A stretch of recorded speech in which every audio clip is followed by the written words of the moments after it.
All right, boys and girls, today we are headed to Decatur, Indiana. That's what 700 foot of aluminum handrail looks like. All the pockets are that the handrail sets in are in that box. So we are at PSO Fab Shop.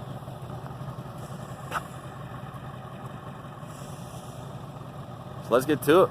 Get on the road.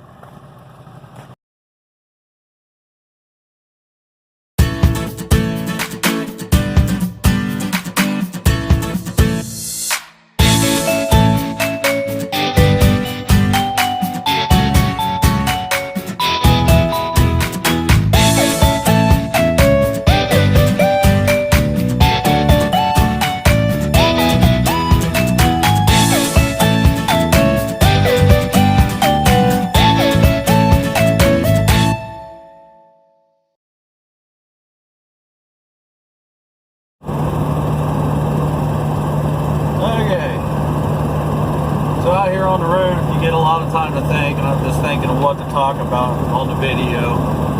And I figured, you know, there was a couple thoughts popped in my head about car hauling. You know, car hauling, you either start out doing that or you just do it. You know, it's just, if that's what you do, then that's great. I hate it. I hate hauling cars. I hate dealing with customers on hauling cars. It doesn't matter. It doesn't matter what kind of car it is, man. You know, the customers get pretty anal about certain things, and it's just a pain in the ass.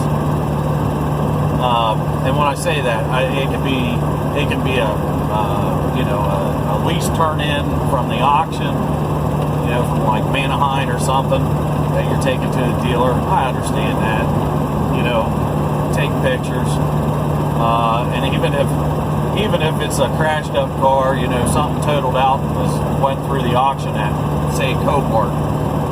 Copart, you know, if you're hauling cars, you know what that is. If you are hauling cars and you don't know what Copart is, you need to check that out, because you can get some good money out of hauling crashed up cars from Copart. But anyway, I was down in Houston, Texas a few years ago, and got a backhaul, and it was hauling this pickup truck out of a Copart auction coming back to Ohio. And so I grabbed it, and I mean, this thing was smashed up in the front. You know, it was definitely totaled. One of the wheels were ripped off of it, windshield was broke, hood was mangled, and I think the driver's side was tore up on the truck. So the hood wouldn't latch on this truck. So I took a 1-inch ratchet strap, and I strapped the hood down. You know, I don't want any parts to fly off or anything going up and down the road. You know, try to keep all the loose stuff, you know, contained. So strap the truck down, you know, make my journey back to Ohio. And the one thing that I didn't do, because I was in a hurry when I picked it up, was I did not take any pictures of this truck. I thought, man, this truck's tore up, you know, screw it. I ain't taking any pictures. Should have took pictures. I show up to the customer to deliver the truck, and this guy's like, hey, do you mind if I jump up here and check the truck out? I'm like, yeah, that's fine. I said, while you're up here, you know, just, you know, hee-hawing with him, messing with him. I said, while you're up there, why don't you untie that strap so I can break that strap loose on the hood? Okay, you know, no big deal. I'm unstrapping the rest of the truck. He unstraps that hood. I pull the strap off, and he goes, well, there's something wrong here. I said, well, what's that, buddy? He said, well, this hood's damaged. I said, well, yeah. It was in a front-end collision. You know, what do you expect? Didn't you look at the pictures on Copart? Well, yeah, and this hood wasn't damaged, he says. Alright. Well, I don't know what the hell to tell you. Clearly it was damaged in the crash. So he says, oh, the windshield's broke too, and that wasn't broke.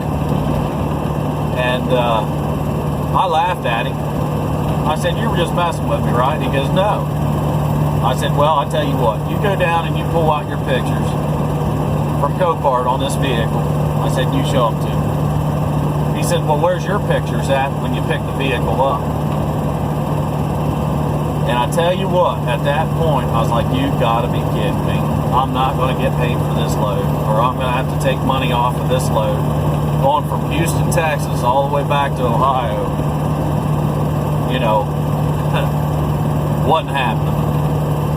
So me and him kind of got in an argument over it, and I quit untying the truck.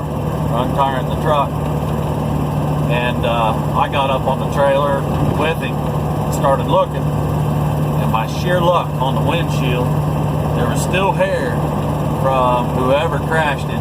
There was still hair on the busted part of the windshield on the inside of the windshield. And I told him, I pointed it out, and I made him look at it. And he goes, well, you picked up the wrong truck. We ran the VIN numbers. The numbers were right. That's another thing you got to do. You've got to make sure you check in VIN numbers. Ran the VIN numbers, you know, between his paperwork, my paperwork, and the vehicle, and everything matched up. And he says, well, I can't accept this. It's damaged. You can't show me any pictures. And I said, well, buddy, that's fine. I got the title in hand in my truck. I said, I'll just keep the truck myself, and I'll just haul it into the scrapyard and watch them running through the crusher. And he proceeded to want to call the law because I wouldn't unload the truck at that point. And I told him, I said, buddy, I said, this truck won't come off here until I'm paid in full. I said, and if I pull out of here, it's going to cost you double. Plus, it's going to cost you $100 a day storage, and I'm only keeping it for 30 days, and I'm crushing it. Well, he decided that, you know, long story short, he paid me, unloaded the car. Of course, he gave me a bad rep on, or a bad mark on Central Dispatch, the car hauling site, which was fine. I disputed it, whatever, and it got removed. But, you know, I guess the moral of the story is, you know, don't cut any corners. Take pictures to cover your butt. Hell, you can even snap pictures as the loader guy is loading it on your vehicle, or, you know, loading it up on your trailer. You know, this guy, I mean, and it's not the only time that I ran into that. Certain people out here, you'll start running vehicles for them. You know, side job, you know, these side alley lots and stuff like that are buying these crashed cars and fixing them and, you know, putting them back out on the road. And they try to find somebody that they can, you know, somewhat trust and can get a good deal on hauling these cars in. And I've actually talked about this in one other video, but you know, if you are hauling cars, man, I'm telling you, cars are the worst. You make sure, if it's one of these backwoods places, mom, haul shop, private individual, whatever, do not unstrap that vehicle or unload that vehicle until you got payment in hand. Because once you unload it, I mean, it's your word against theirs on payment. That's your leverage on holding onto that vehicle. Unless you can trust them, you know, like a car dealer or something like that, where they're going to cut you a check while you're unloading, that's one thing. But unless you've actually dealt with these guys, you know, several times and haven't had any issues, you know, go with your gut. You know, don't unstrap that thing or unload it. Don't let them in it. Nothing.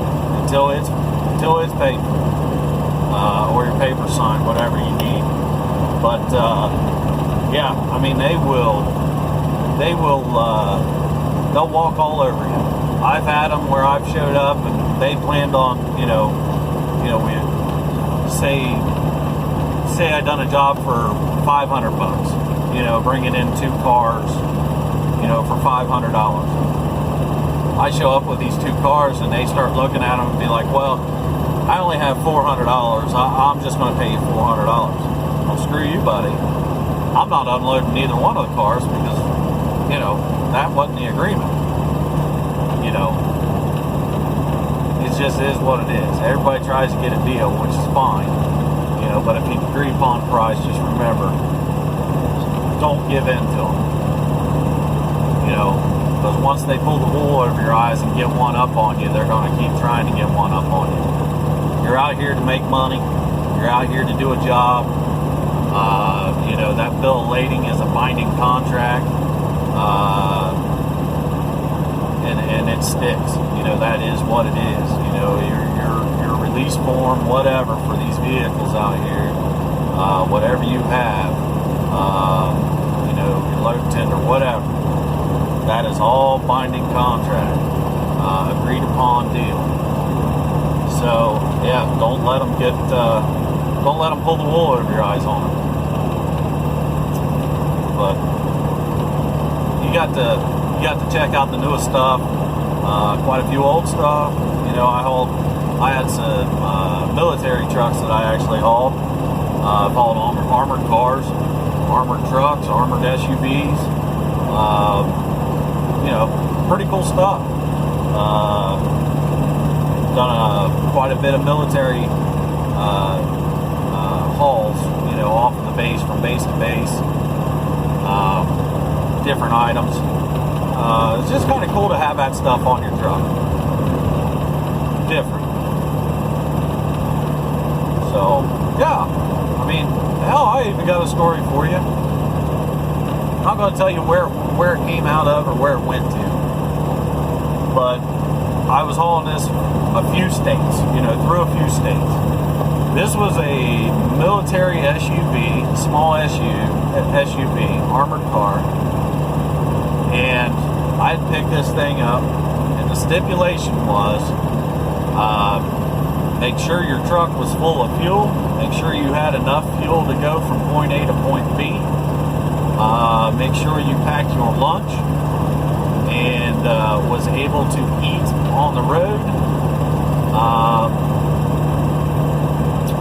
No stops for anything.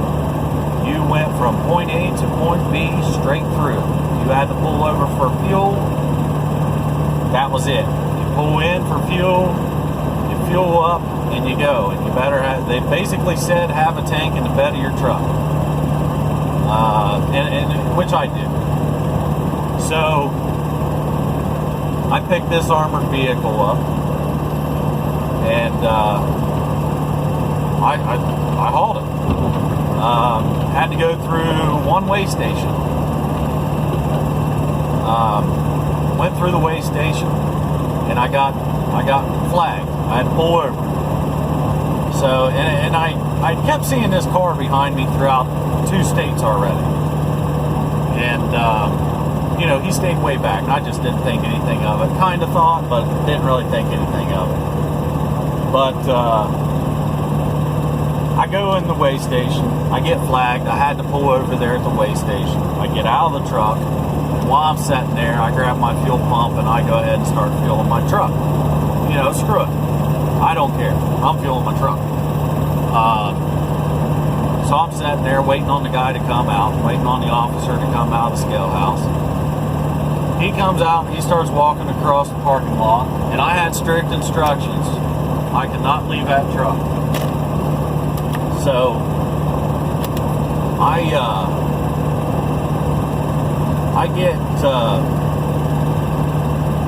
I'm fueling the truck, standing outside of the truck, and like I said, the officer's coming out.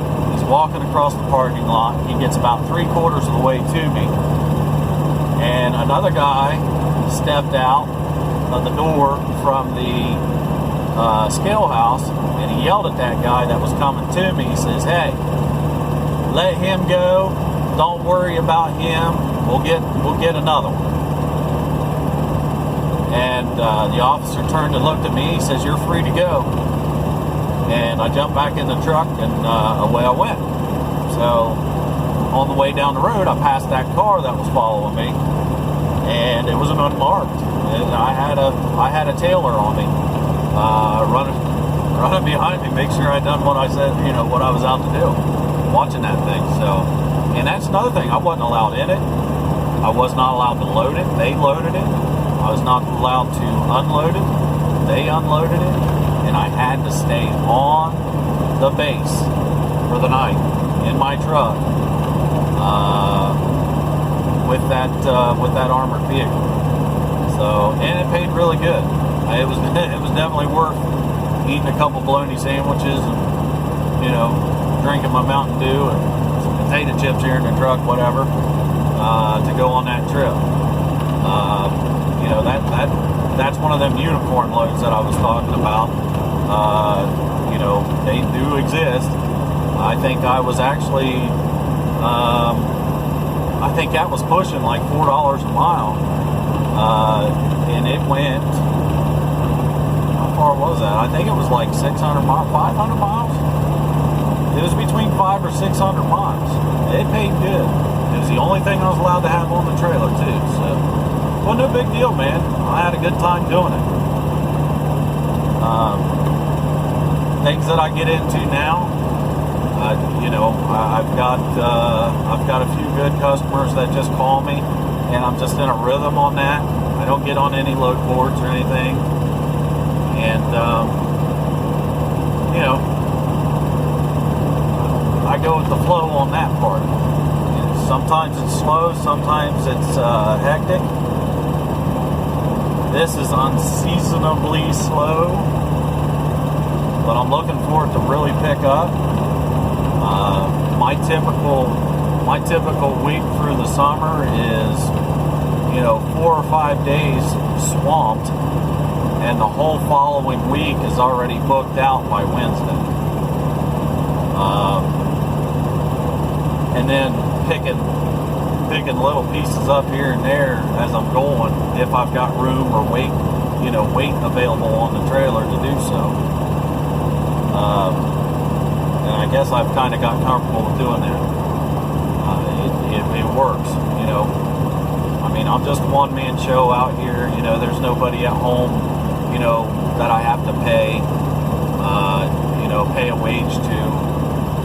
There's nobody at home looking on the computer for me for loads. It's all me. I'm everything. So, I like it out here. It's not a bad run. Not a bad job. Not a bad gig. Whatever you want to call it. It does have its ups and downs, just like everything. But, yeah, I definitely wanted to touch base on the car hauling factor. So, until next time on that, let's get over here to Decatur and get all this handrail off of it. So, until then.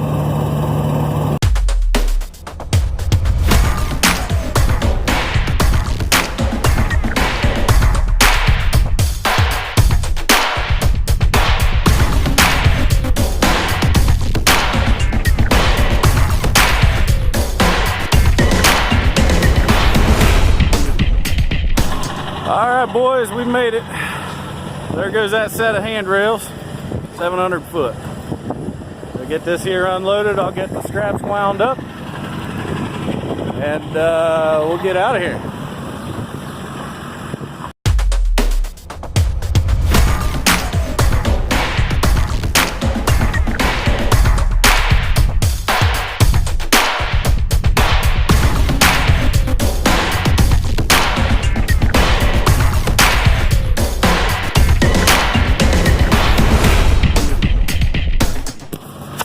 Alright, job's done. Get back here in the truck. We'll go grab something to eat because it's lunchtime and I'm fat and I'm hungry. Gotta love it. So if you're ever in Decatur, Indiana, and you're hungry, I suggest stopping by the Back 40 Junction. It's good home cooking. It is a buffet. Everything's fresh daily. Their food is delicious. Absolutely delicious. And this is where it's at. This is the outlook of it. You know, it was done up as an old railroad place. So I mean, it's pretty sweet. Highly recommend stopping, checking it out. It's right here on the corner of Washington and 13th Street, right on the main drag. Definitely worth checking out. It's all decorated inside like a you know, with all kinds of antique stuff as far as railroad equipment and memorabilia, and it's just it's a great environment. You know, the people are nice in there, and it's a great, like I said, it's just a great place to eat. It's not too bad.